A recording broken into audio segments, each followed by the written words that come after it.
नमस्कार, जोहार। झारखंड में आपका स्वागत। मैं राहुल ओझा आपके साथ। गुमला से बड़ी खबर है, जहां सिसई में भ्रष्टाचारियों पर पीएम मोदी बरसे हैं। भ्रष्टाचारियों पर कानून का डंडा चलता रहेगा, ये पीएम मोदी ने कहा है।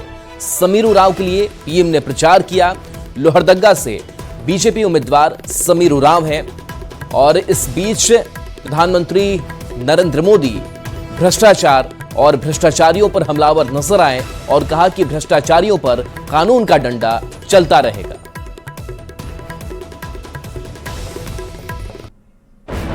गारंटी देता हूं, आने वाले 5 साल में ऐसे सभी भ्रष्टाचारियों पर कानून का डंडा चलेगा, चलेगा, चलेगा।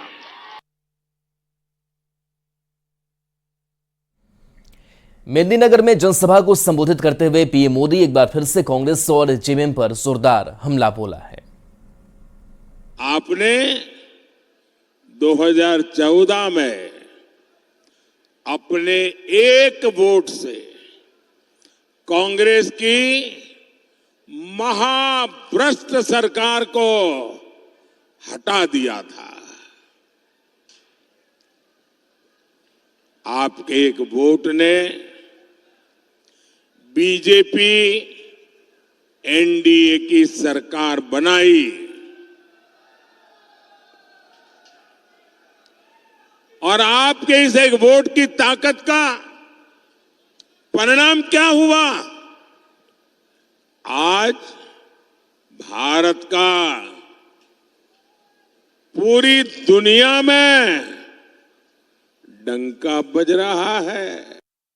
आज नया भारत डोजियर नहीं बजेता, ये नया भारत है, घर में घुसकर मारता है। सर्जिकल स्ट्राइक, एयर स्ट्राइक के तमाचे ने पाकिस्तान को हिलाकर रख दिया। जेएमएम कांग्रेस के नेताओं ने भ्रष्टाचार से अपार धन संपदा खड़ी की है। मेरे पास अपनी साइकिल भी नहीं है, न मेरा घर है। साथियों, संपत्ति हो, राजनीति हो, सब कुछ ये अपने अपने बच्चों के लिए अर्जित कर रहे हैं। ये उनके लिए विरासत में ढेर सारी काली कमाई छोड़कर जाएंगे। देशवासियों की सेवा करते करते अब 25 साल हो जाएंगे। आपके आशीर्वाद से 25 साल हो गए। मोदी पर एक पैसे का घोटाले का आरोप नहीं लगा है। प्रधानमंत्री नरेंद्र मोदी ने एक बार फिर से साफ किया कि जब तक वे जिंदा हैं, धर्म के आधार पर आरक्षण कभी नहीं होने देंगे। झारखंड के डाल्टनगंज में चुनावी सभा को संबोधित करते हुए पीएम मोदी ने कहा कि कांग्रेस के लोग एससी, एसटी और ओबीसी आरक्षण को खत्म करना चाहते हैं। वे आदिवासियों, दलितों और पिछड़ों के आरक्षण में सिंधमारी कर कुछ हिस्सा मुसलमानों को देना चाहते हैं, लेकिन इस पर आरजेडी और उनके दूसरे साथी कुछ भी नहीं बोल रहे हैं। पीएम ने कहा कि जब तक मोदी जिंदा है, धर्म के आधार पर आरक्षण कभी नहीं होने देंगे और संविधान में भी छेड़छाड़ नहीं होने देंगे। कांग्रेस और इंडी गठबंधन ने एक और खतरनाक बात कही है। ये लोग अब एससी, एसटी, ओबीसी का आरक्षण छीन लेना चाहते हैं। जब हमारा संविधान बन रहा था, तब संविधान निर्माताओं ने मिलकर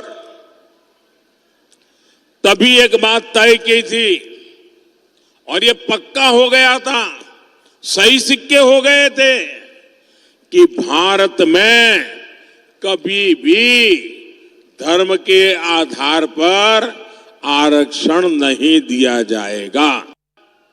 ये कांग्रेस और उनके चट्टे बट्टे ये जेएमएम और आरजेडी साहब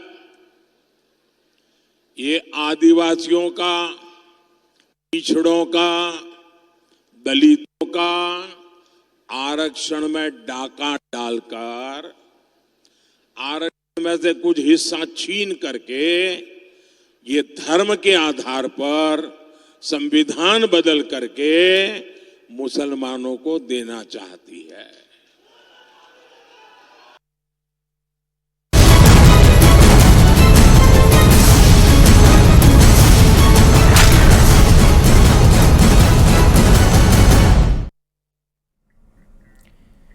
लोकसभा चुनाव के लिए रांची में सभी पार्टियां अपनी पूरी ताकत झोंक दी है। एक तरफ बीजेपी और दूसरी तरफ कांग्रेस के उम्मीदवार ताल ठोक रहे हैं। इस बीच सरयू राय की पार्टी भारतीय जनतंत्र मोर्चा के उम्मीदवार धर्मेंद्र तिवारी आज रांची लोकसभा क्षेत्र से नामांकन करेंगे, जिसमें सरयू राय भी मौजूद होंगे।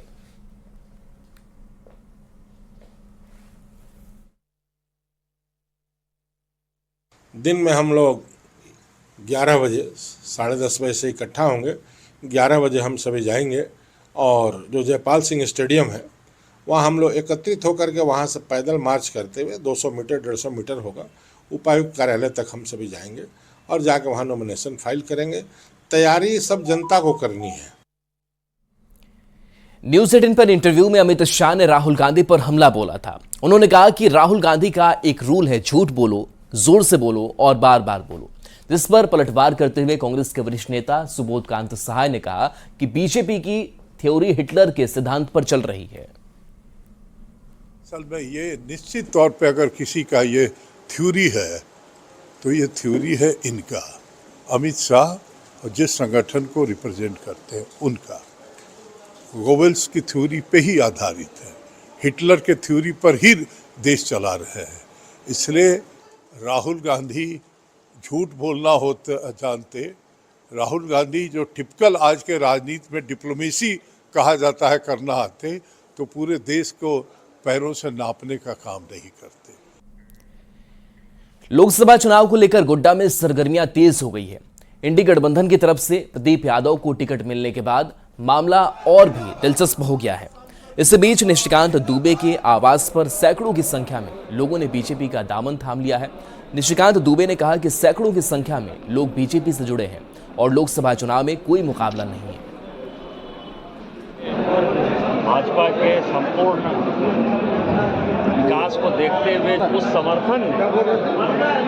समर्थन ने जो है अल्पसंख्यक समुदाय को भी यहाँ इकट्ठा कर दिया। इनके नेतृत्व में आप देख रहे हैं कि सैकड़ों की संख्या में अल्पसंख्यक समुदाय के लोगों ने पार्टी ज्वाइन की है और सभी ने एक मुश्त से, आपने देखा, सबों ने हाथ उठाकर कहा कि इस बार मोदी जी को तीसरी बार प्रधानमंत्री बनाना है और मोदी जी को प्रधानमंत्री बनाना है। मैं माननीय सांसद जी को लगातार यहाँ से चौथी बार सांसद बनाने के लिए और देवघर में जिस तरह से इन्होंने ऐतिहासिक विकास किया है, आगे आने वाले समय में यहाँ और ज़्यादा से ज़्यादा विकास हो, यहाँ के लोग और ज़्यादा से ज़्यादा लाभान्वित हो, इन्हीं का देन है जो कि आज यहाँ पे एम्स आया है, एयरपोर्ट आया है, प्लास्टिक पार्क आया है। खूंटी में होने वाले लोकसभा चुनाव में राष्ट्रीय दलों के अलावे छोटे दल के प्रत्याशी भी अपना भाग्य आजमा रहे हैं और यही कारण है कि खूंटी लोकसभा सीट पर जीत का समीकरण तय करने में अहम भूमिका रहती है। लेकिन इस बार लोकसभा चुनाव में छोटे दल के प्रत्याशी की कोई भूमिका सामने नहीं आ रही है। खबर पर अधिक जानकारी दे रहे हैं संवाददाता शैलेश कुमार।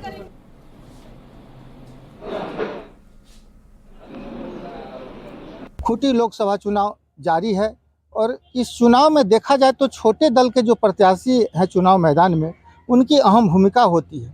छोटे दल के प्रत्याशी जो भी मतदान अपने पक्ष में आकर्षित करते हैं या उनके प्राप्त होता है मतदान, वो कहीं ना कहीं भाजपा या कांग्रेस का ही नुकसान करते हैं और इसका खामियाजा कई बार कांग्रेस को ही भुगतना पड़ा है।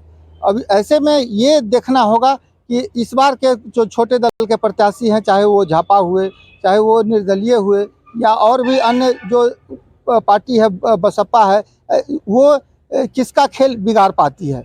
शैलेश कुमार, न्यूज 18, खूंटी। देखिए, चुनाव में सभी दल की अपनी अपनी भूमिका होती है। बड़े दल बड़ी बात सोचती है, देश के लिए सोचती है, छोटे दल अपने लिए सोचते हैं। उनका सोच सिर्फ अपना दल को कैसे हम स्टैंड करें, अपना दल को कैसे मजबूती से खड़ा कर पाएं, क्योंकि उनके जो कैडर होते हैं उन पर डिपेंड होते हैं कि हम कितना अच्छा काम कर रहे हैं, कितना शक्ति प्रदान कर रहे हैं। इसी उलझन में वो उलझे रहते हैं। छोटे दल को मामूली सा 10, 20, 50 मत मिलेंगे, उससे क्या होने वाला है? उससे कोई चुनाव में नया समीकरण बनने वाला नहीं है। लोग कहीं हराने के लिए किसी को लग रहे होंगे, वो अपना प्रयास कर रहे हैं, लेकिन जनता जागरूक है, वो जानती है कि हम अपना मत का दुरुपयोग ना करें। लोकसभा चुनाव के नामांकन के दौरान चतरा जिला निर्वाचन पदाधिकारी कार्यालय परिसर में जमकर हाई वोल्टेज ड्रामा हुआ। बसपा के टिकट पर नामांकन करने पहुंचे पूर्व केंद्रीय मंत्री नागमणि को गिरफ्तार करने पहुंची पुलिस की टीम के साथ जमकर बहसबाजी हो गई। नागमणि मीडिया को संबोधित कर रहे थे। इसी दौरान सदर थाना प्रभारी विपिन कुमार ने उन्हें रोका तो नागमणि थाना प्रभारी से ही उलझ पड़े और उन्हें कानून का पाठ पढ़ाने लगे, जिसके बाद न्यायालय से वारंट के आधार पर थाना प्रभारी ने उन्हें गिरफ्तार कर लिया। नागमणि की गिरफ्तारी 2014 के लोकसभा चुनाव के दौरान दर्ज चुनाव आदर्श आचार संहिता उल्लंघन के मामले में हुई है। आचार संहिता केस में हमसे न कोई पुलिस कभी पूछताछ किया, न कभी नोटिस दिया गया, और अचानक 2 दिन पहले मुझे पता लगा जब परमिशन की बात हो रही थी, और तब पता चला कि मेरे पर ऐसे ऐसे केस है। बताओ, नागमणि को तो पूरा देश जानता है, लेकिन इस तरह का गुंडागर्दी पुलिस की ओर से होगा, इसको हम लोग टॉलरेट नहीं करेंगे। अब यहाँ की जनता जो करेगी, बस हम यहाँ की जनता से प्रणाम करते हैं कि उनको किसी तरह निकलवाएं। उनके खिलाफ सब लोग लग गया है, बस यहाँ की जनता से हम यही करना चाहिए कि उनको किसी तरह निकलवाएं और उनको यहाँ से जिता के भेजें, उन लोगों को मुंह तोड़ जवाब दे। यहाँ मानववाद, समानतावाद ताकत हावी है। यह नागमणि कुशवाहा के देख करके, बढ़ते हुए लोकप्रियता को देख करके यहाँ के विरोधी लोग अकबका गए हैं। गांडेय विधानसभा उपचुनाव में नया मोड़ आ गया है। आजसू के नेता अर्जुन बैठा ने बागी तेवर अपनाते हुए निर्दलीय उम्मीदवार के तौर पर अपना नामांकन दाखिल किया। दरअसल पहले अंदाजा लगाया जा रहा था कि गांडेय विधानसभा आजसू के खाते में आएगी, लेकिन आजसू को टिकट ना मिलने पर नाराज आजसू नेता ने बगावत कर दी है। निर्णय में ही हुआ कि हम लोग 2024 में सोचेंगे, आपके विचार रखेंगे, लेकिन कार्यकर्ता का मन जो उत्साह था मैंने नहीं रोक पाया और पार्टी से मैंने इस्तीफा देता हूं। हजारीबाग में निर्दलीय उम्मीदवार अभिषेक कुमार उस वक्त चर्चा का विषय बन गए जब वो बैलगाड़ी पर सवार होकर नामांकन करने पहुंचे। किसान की वेशभूषा में उन्होंने हजारीबाग लोकसभा सीट से निर्दलीय उम्मीदवार के तौर पर पर्चा भरा। नामांकन दाखिल करने के बाद अभिषेक ने कहा कि कोई हजारीबाग का विकास करने वाला नहीं है, जबकि मैं शहर का बेटा हूं और कई सालों से लोगों की सेवा करने का काम कर रहा हूं।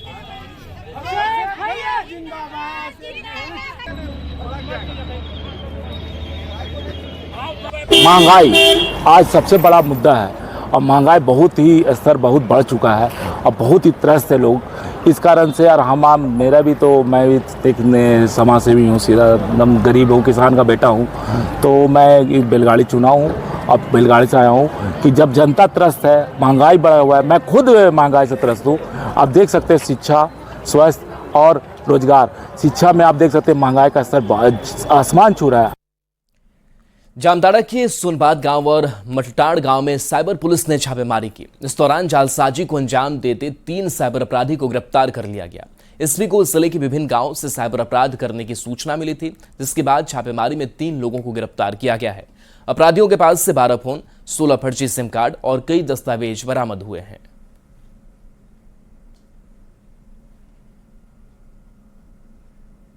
नारायणपुर और विभिन्न जगह से 3 साइबर अपराधियों की गिरफ्तारी हुई, जिसमें कि साइबर थाना प्रभारी अब्दुल रहमान और अपने दम के साथियों ने छापेमारी कर 3 साइबर अपराध को गिरफ्तार किया है। जिसमें से एक जो है जुगनल सिंह है, प्रहलाद मोदक है, वो बसर अल्सा है।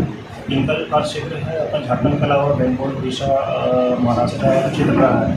ये इनका जो मोटो है, इनका एमओ है, ये अपना क्रेडिट कार्ड से। और चलिए ब्रेक का वक्त हो चला है, जल्द वापस आते हैं।